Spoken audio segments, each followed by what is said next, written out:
बताइए। Please you can throw whatever question you like about the topic or whatever. Ranveer will answer the next question. Sir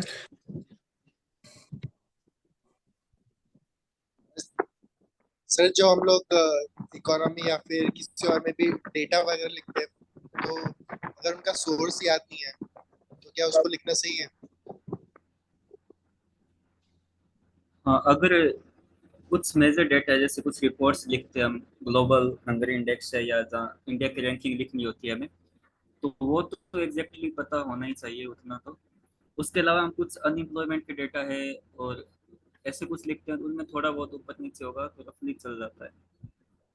उसके अलावा हम judgement वगैरह कहीं कुछ लिखते हैं तो वो जजमेंट एग्जैक्ट होना चाहिए अगर उसको अंडरलाइन करना है हमें। मैंने आज ऐसे में देखा था, एक नैन्सी का ऐसे था, उन्होंने वो गलत जजमेंट का नाम लिख रखा है और उसको हाईलाइट भी कर रखा है, तो वो साफ साफ हमें सामने वाले को दिख जाता है अगर हम उसको हाईलाइट करते हैं।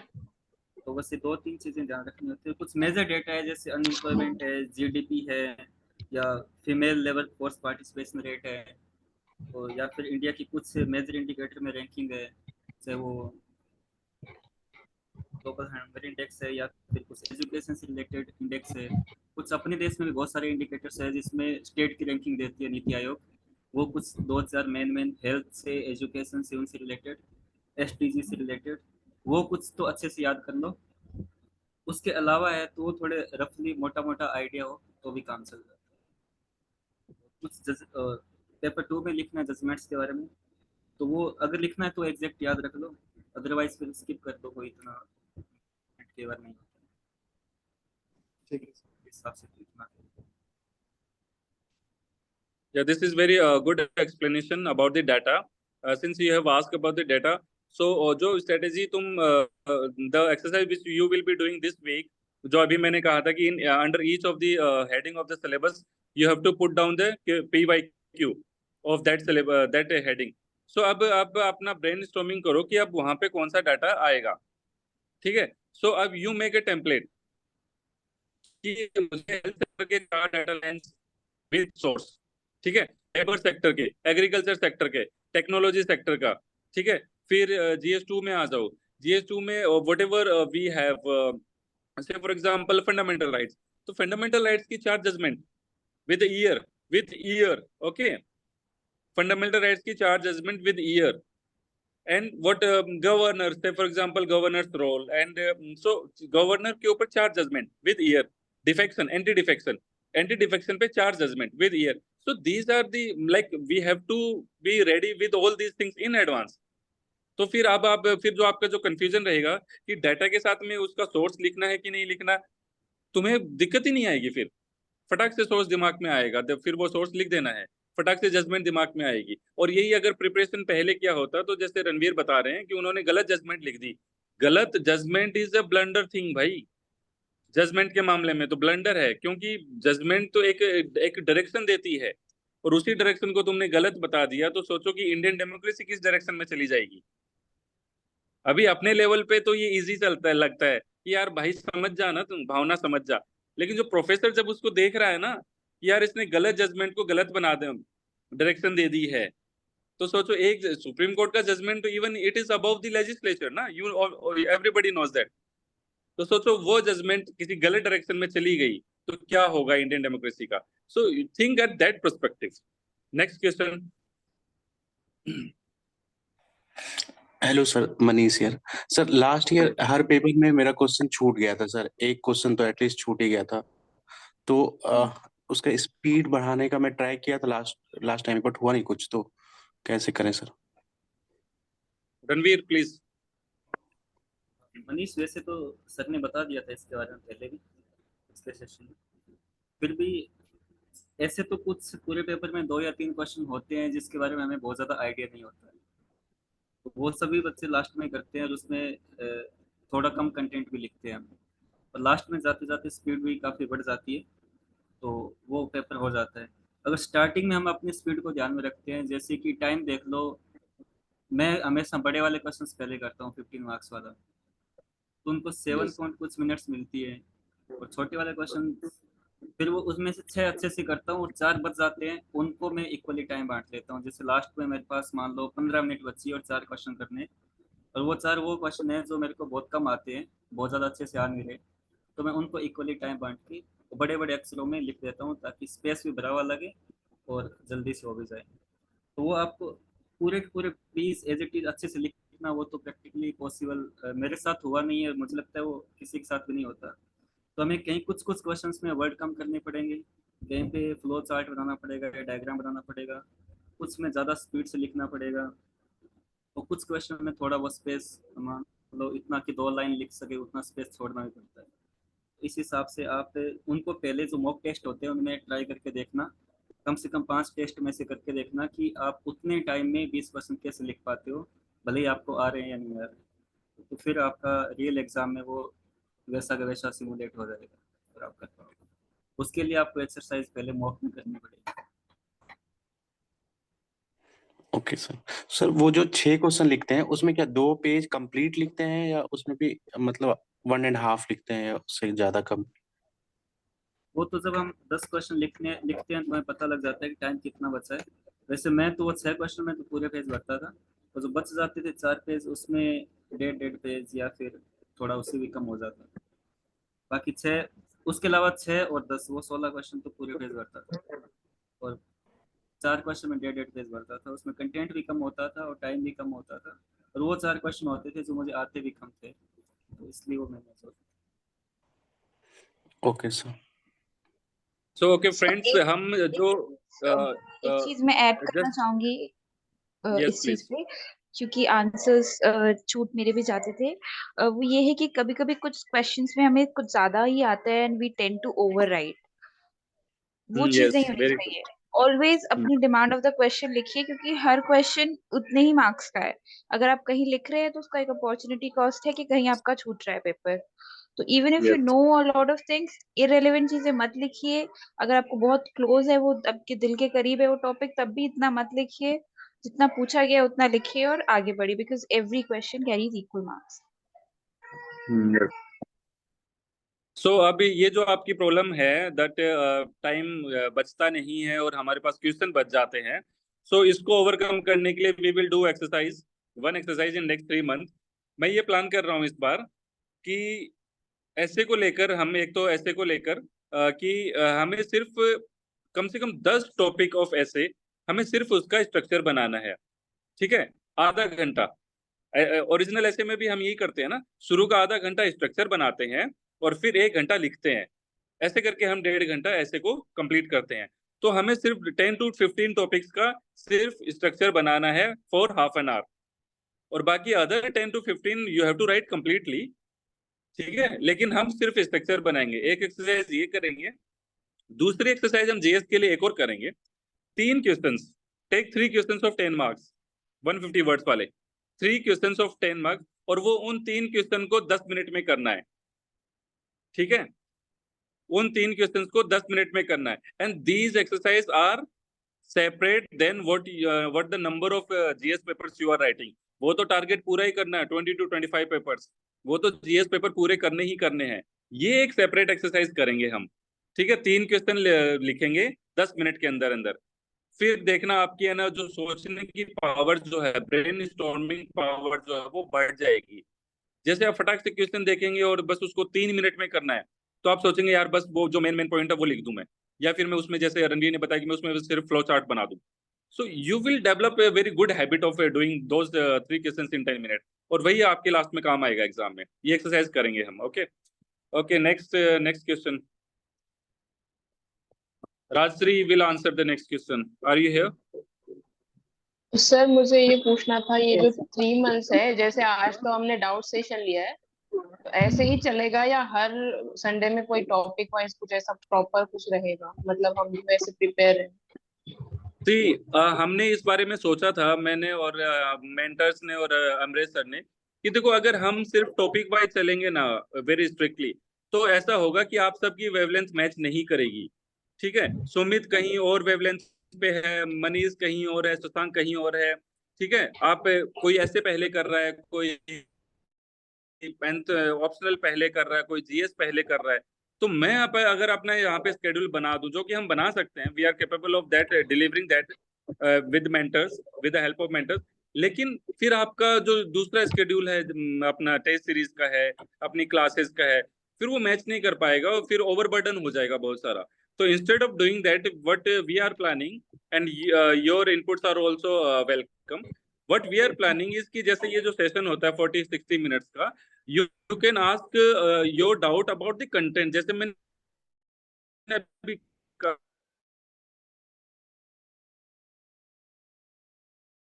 काफी पहले भी कहा था कि सिर्फ आप स्ट्रेटेजी के ही क्वेश्चन मत, वर्नर का इस टेक्नोलॉजी के बारे में बता दीजिए, ये ऑर्गेनाइज्ड क्राइम क्या होता है, ये इंपेरियलिज्म क्या होता है, तो आप ये भी क्वेश्चन पूछिए इसी सेशन में।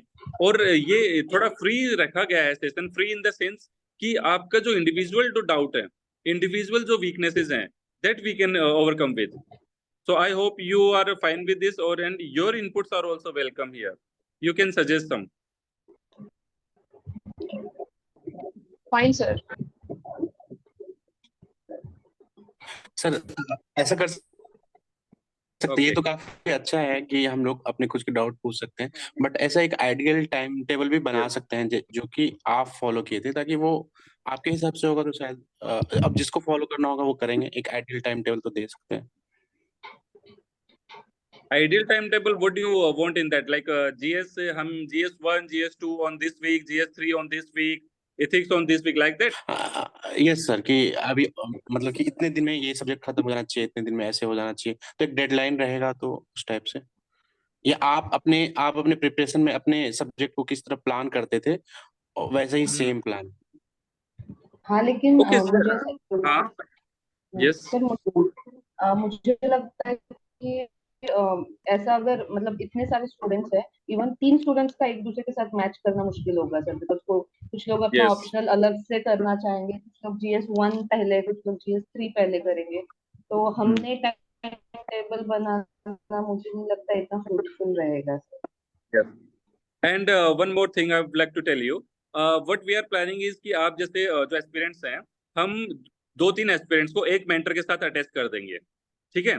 2-3 एस्पिरेंट्स को एक मेंटर के साथ अटैच कर देंगे, और आपको कोई भी डाउट होता है at any day, not only on the Sundays, at any day आप टेस्ट सीरीज देकर आए, और यार ये तो पूछना था मैम को, तो आपने राजश्री मैम को कॉल कर लिया, राजश्री मैम को मैसेज ड्रॉप कर दिया, ठीक है? आपको ये डाउट आया कि यार ये ऐसे कैसे करूं, ऐसे को किए हुए काफी दिन हो गए, अब नहीं, अब कैसे शुरुआत करूं काफी दिनों बाद में।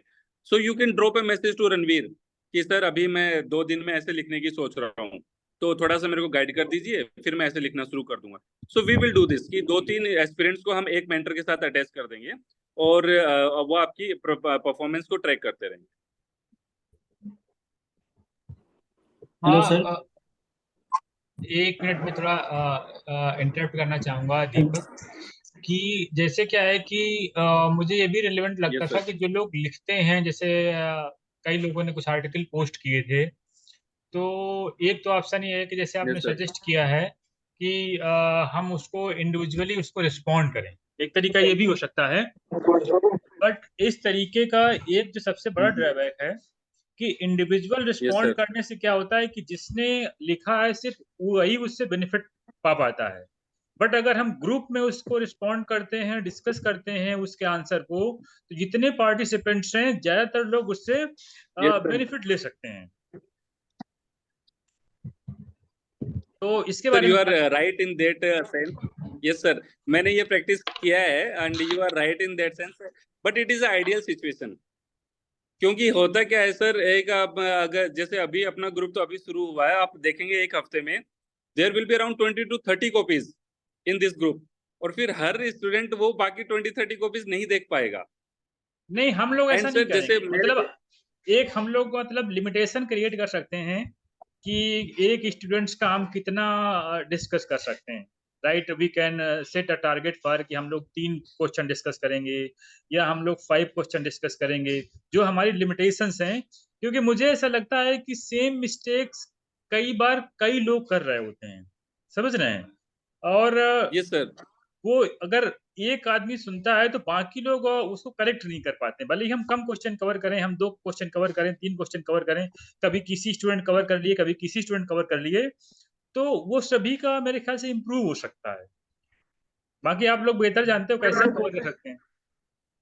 सर ऐसा इसमें कोई प्रॉब्लम नहीं है। फॉर एग्जांपल कॉपी इवेल्युएशन जो है और जो डाउट सॉल्विंग वो तो इंडिविजुअल का हो ही रहा है।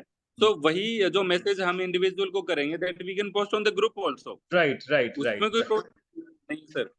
But the only thing is that कि सर उसमें ओवरलोड हो जाएगा ना।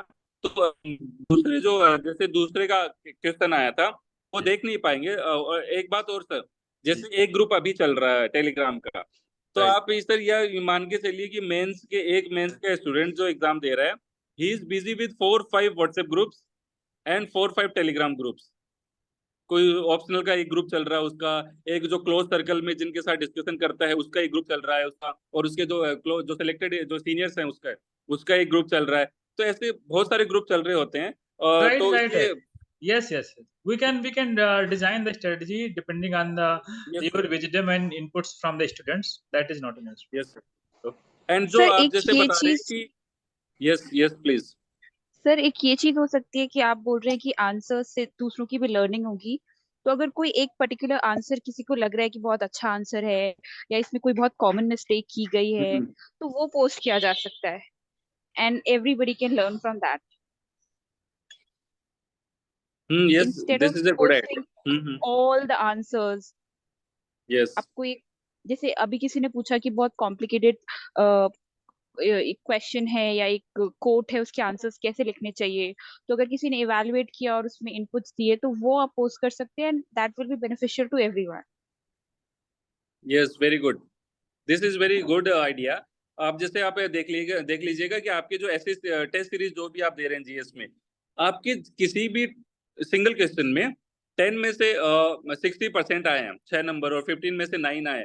तो जो आपको लगता है कि हाँ इसमें 60-70% आए हैं मेरे, and with this answer should be shared with other friends also, तो आप वो पर्टिकुलरली सिर्फ एक क्वेश्चन का पीडीएफ बनाकर 2 पेज वाला वो आप ग्रुप पे डाल दीजिएगा आप सभी।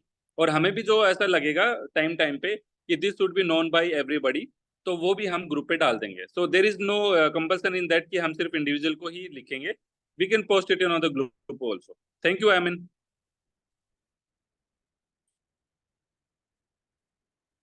And welcome. Any more questions about the topic? कुछ डिस्कस करो about the GS, about the ethics, not only about the strategy. So you talked about structures while writing answers. So can you discuss some Yes, templates? Rajshri. Yeah. Hello. Yes, Rajshri. Yes, sir. About answer writing and structure of the answer, I think that the standard format of body, intro, body, and conclusion goes with every answer. And there are some tips and tricks like a relevant diagram which can earn you some extra marks, 0.5 to 1 mark. But we have to decide on which topics or which questions need those diagrams. And I think that diagrams, flowcharts, or any such anecdotes we have, those should be well prepared in advance. If we think of them in exam hall, we won't be able to find any. So I think, and many toppers have posted their diagrams on their Telegram group. So I got a lot of advantage out of it. And about structuring the answer, we should have a standard intro and conclusion. There are many prepared intro conclusions also giving a definition or starting with some data about the topic, especially in GS3 this works, that we can start with some data and then substantiate with our points. And I think it is very important to show the examiner that we have addressed the questions. What I used to do was, if some causes and effects of something is asked, I would write causes in a box. So the examiner can see that she has addressed the causes part, then she has addressed the effects part, and then way forward. So if we make some those broad boxes, I think that is very advantageous. And the main part again comes to hitting the bullseye.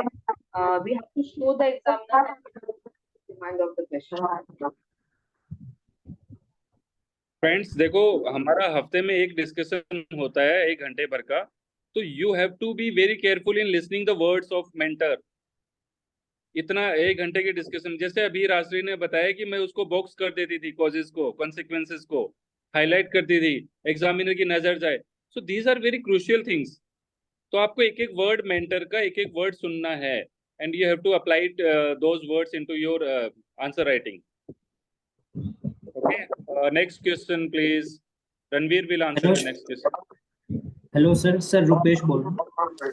Yes sir, दो चीजें हैं। एक तो जैसे अभी हम revise कर रहे हैं मेंस के लिए, मतलब तो हमें इश्यूज को थोड़ा डिटेल में पढ़ना होता है, ठीक है। तो मतलब तो उसमें 4 या 5 घंटे के बाद ऐसा होता है कि मतलब दिमाग जो होता है वो पूरा भर सा जाता है, बहुत हैवी सा लगता है। तो उस वो जो हमारा जो मतलब ब्रेन की कैपेसिटी है, उसको हम ऐसा कैसे इंश्योर करें कि वो 5-6 घंटे के बाद 2 या 3 घंटे भी अगर हमें मिल जाते हैं, मान लो 8 घंटे भी अगर वो अच्छे से एफिशिएंसी दे पाते हैं तो अच्छा हो जाएगा।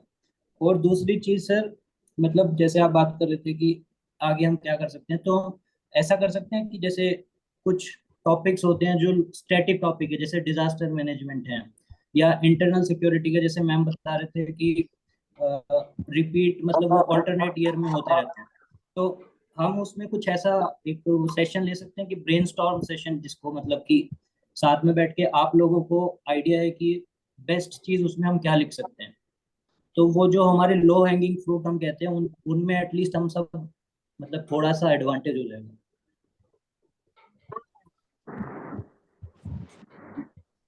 Thank you sir.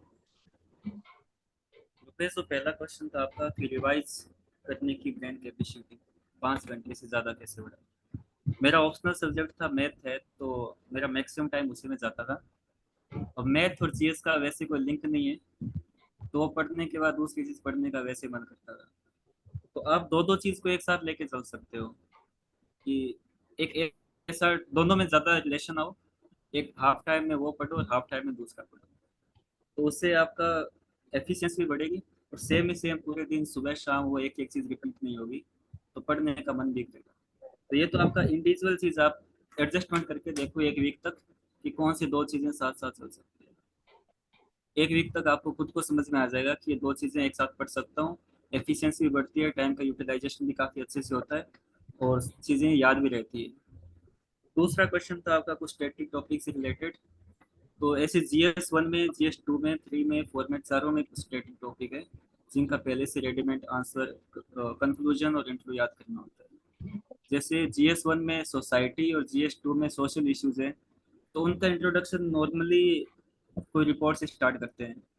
काफ़ी रिपोर्ट है हमारे, हंगर इंडेक्स है या फिर फीमेल से रिलेटेड रिपोर्ट्स है, नीति आयोग आजकल काफ़ी रिपोर्ट निकालते हैं, तो वो सब इंट्रोडक्शन में यूज़ हो जाती है।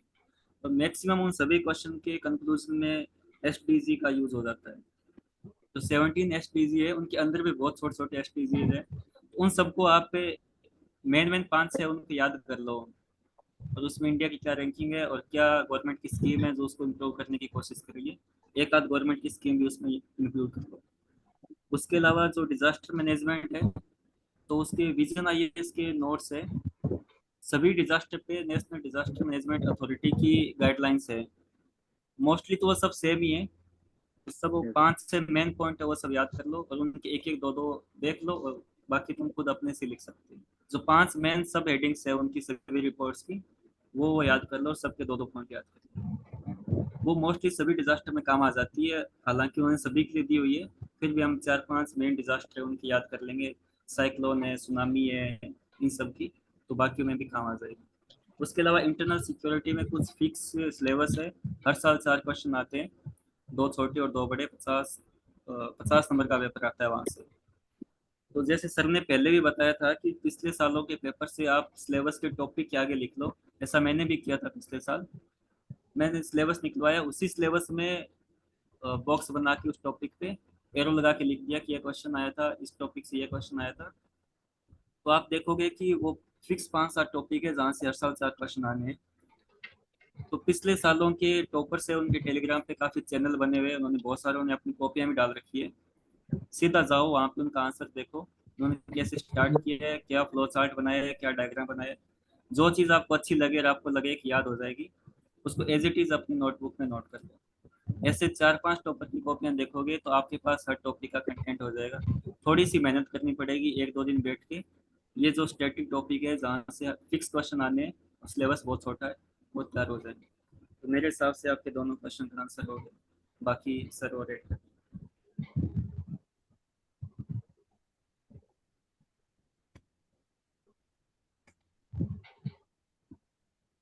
आपको आपको इसके बारे में जानना चाहते हैं।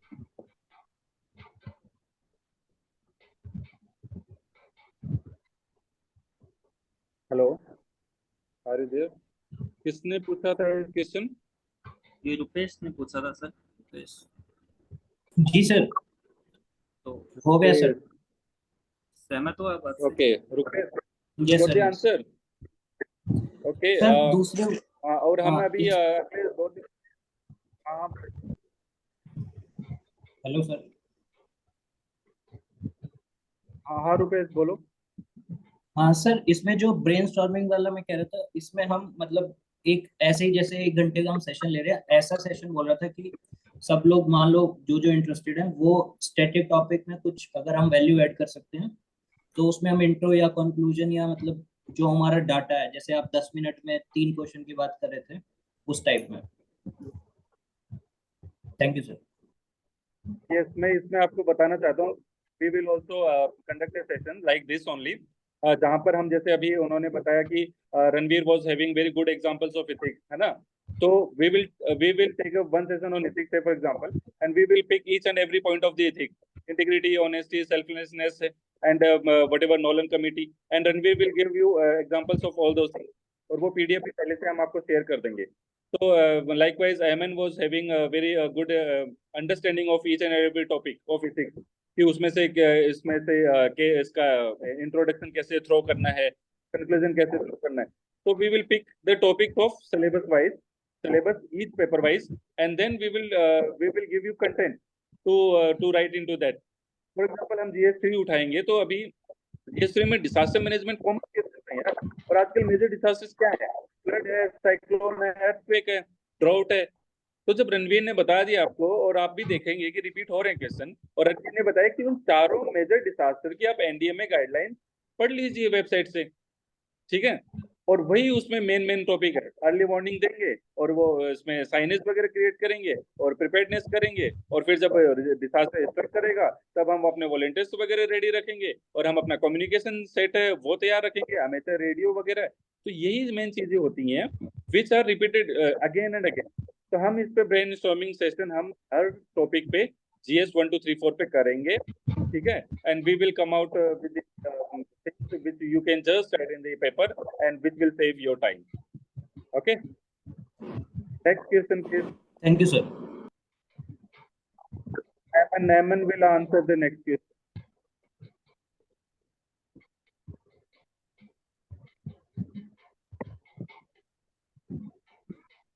Okay, no more questions, then we can break the session like, और आप पे हाँ सर मैंने लास्ट ईयर एक GS ज्योग्राफी का टेस्ट लिखा था, तो उसमें डिस्कशन में सर ने बोला था कि जो एकदम डिस्क्रिप्टिव क्वेश्चन आते हैं जिसमें डायरेक्टली एक्सप्लेन करने को बोला जाता है, उसमें कंक्लूजन्स लिखने की जरूरत नहीं होती है। तो सर ऐसा कुछ जैसे लास्ट ईयर एक क्वेश्चन आया था कि describe the characteristics of primary rocks, तो इसमें कंक्लूजन लिखने की कोई जरूरत है? ये ज्योग्राफी ऑप्शनल की बात कर रहे हैं आप? नहीं सर, GS1 देखो, कंक्लूजन तो सभी में लिखना होता है, कंक्लूजन तो सभी में लिखना होता है। At that moment of the time अगर आपके पास नहीं है conclusion, that's a separate thing, ठीक है? लेकिन कंक्लूजन लिखना ही होता है, because that gives meaningful conclusion to the answer. आप देखो, जैसे what was your question? Describe the characteristics of primary rocks. Okay, हाँ, उन्होंने ये कहा कि ये तो सिंपल क्वेश्चन है, इसमें तो नहीं लिखना। Describe the characteristics of primary rock, है ना? अब देखो, प्राइमरी रॉक्स क्या होंगी? Igneous rock. और अभी आपने अगर कोई ऐसी न्यूज़ पढ़ी है इग्नेस रॉक्स की, या फिर आपने ऐसे कोई रिसर्च पढ़ी है इग्नेस रॉक्स और प्राइमरी रॉक्स के बारे में? जो which you can put in the conclusion. अब देखो अगर उसने कुछ पूछा है तो what is the relevance of the asking that question, go into that कि भाई उसने ये क्वेश्चन क्यों पूछा है, क्योंकि 20 क्वेश्चन ही पूछने हैं, every question has its own relevance. तो आप उसको ना, since conclusion should be forward looking, तो आप वैसे कुछ उसको अटैच कर दीजिए आपके जीएस के नॉलेज से और करंट अफेयर के नॉलेज से, दैट प्राइमरी रॉक्स कहीं ना कहीं future which will help us in something, से फॉर एग्जांपल रॉक्स का क्या काम हो सकता है, जब जहां रॉक्स होंगी वहां पे लाइफ आएगी। रिमेंबर, जहां पे रॉक्स होंगी वहां पे ही लाइफ आएगी, ये बायोलॉजिकल सक्सेशन में आता है। तो ये वो लाइफ देंगे।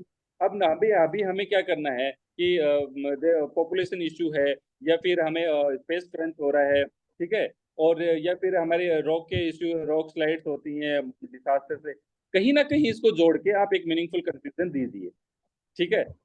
इसमें मत जाइए कि कंक्लूजन नहीं देना है, और जब नहीं आ रहा दिमाग में तो फिर तो उस समय तो that we can not help. लेकिन प्रैक्टिस के दौरान आपको ऐसे करना है कि you should prepare your conclusion also on each and every, even a vague topic also.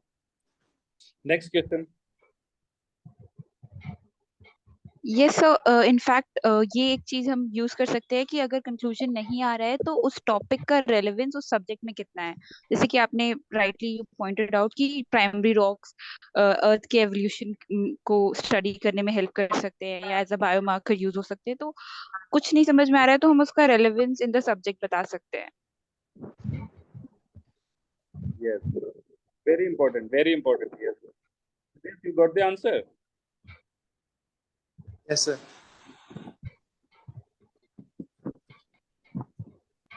Thank you, Henry. Okay, next question.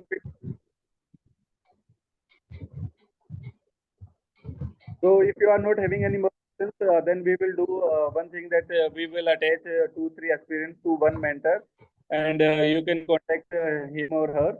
And I am expecting that in this week you will do this exercise, that you write a syllabus of every paper, and पूरा blank syllabus की heading, पूरा blank paper, और उस blank paper में PYQ लिखना है पिछले 5 साल का कि इस टॉपिक में कौन सा PYQ है। This is the exercise you have to do, ठीक है। और बाकी जो आपकी रेगुलर प्रिपरेशन चल रही है, keep doing that also, obviously that is main thing. And आप बस मैं आपको ये भरोसा दिला सकता हूँ, if you are attached with us for next 2-3 months and you attend, एक सेशन ही तो है ना बस हफ्ते का, एक सेशन ही है, ब्रेनस्टॉर्मिंग करेंगे भाई हर सेशन में, एक मिनट आपके लिए इंपॉर्टेंट होगा। अगर राशि बोल रही है कि बॉक्सेस को, हेडिंग को आप बॉक्सेस कर दीजिए, तो वो जरूरी है। अगर एमएन बोल रही है कि आप रिलेवेंस को लिखिए, primary rocks are very important for the study evolution, तो इंपॉर्टेंट है। रणवीर अगर आपको बोल रहे हैं कि इथिक्स में आप ट्राइबल्स के एग्जांपल लिख दीजिए, तो वो इंपॉर्टेंट है। Every word of this session is important. तो मैं आपसे दुआ करता हूँ कि आप ये इस सेशन से जुड़े रहिए, और साथ में अपनी जो मेन स्ट्रेटेजी है, मेन प्रिपरेशन है, टेस्ट सीरीज है, ऑप्शनल है, वो आप कंटिन्यू करते रहिए, ठीक है। And be in touch. Sir Amresh sir. Yes, Deepak, it's perfectly okay. And अब मेरे ख्याल से हम इसको conclude कर सकते हैं सेशन को, and again we can improve our strategy on the basis of inputs given up by the participants. Okay, Deepak, thanks a lot. Thanks for sparing your valuable time and all the mentors you have. आप सब लोगों ने इतना अपना time spare किया। Okay, thank you Ranveer, thank you Thank you Rajshri, sir. thank you Aman. Thank you sir. Thank you, sir. Next week. Yes, sir. See you next week. जी sir. Bye, sir.